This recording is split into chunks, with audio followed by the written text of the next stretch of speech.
Charlie had an uncanny ability to know when to push the envelope and when to be more conventional. I've seen people attack him for years, being wrong on this or that publicly, never realizing that privately he was working to broaden the scope of acceptable debate. He was a great family man. I was talking to President Trump in the Oval Office today and he said, "I know he was a very good friend of yours." I nodded silently, says JD. And President Trump observed that Charlie really loved his family. The president was right. Charlie was so proud of Erica and the two kids. He was so happy to be a father, and he felt such gratitude for having found a woman of God with whom he could build a family. Charlie Kirk was a true friend, the kind of guy you could say something to and know it would always stay with him. I am on more than a few group chats with Charlie and people he introduced me to over the years. We celebrate weddings and babies. We bust each other's chops and mourn the loss of loved ones. We talk about politics and policy and sports and life. These group chats include people at the very highest level of our government. They trusted him, they loved him, and knew he'd always have their backs. And because he was a true friend, you could instinctively trust the people Charlie introduced you to.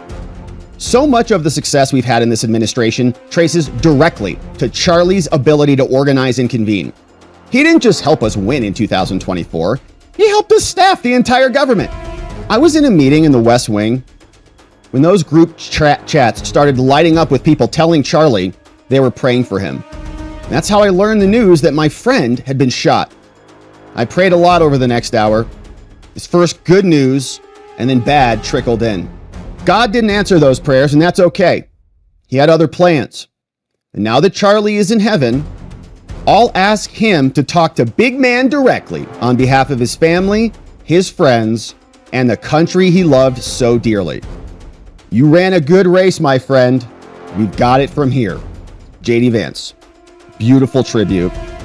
And I didn't know, I knew Charlie was a force of nature, but this is why they had to take him out. This is why they had to kill him, because of this. And it was obviously an intentional act. It was motivated by what? We don't know exactly, but we're pretty damn sure this person didn't like what Charlie was saying and wasn't willing to talk about it, so they killed him.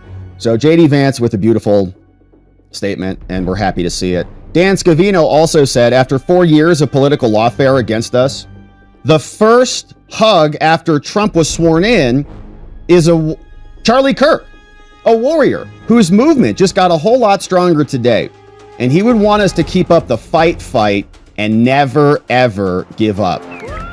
And Charlie was very instrumental in that. Now, Governor Ron DeSantis was also out today honoring 9/11, and he had something to say about Charlie Kirk. This is what Ron was up to this morning.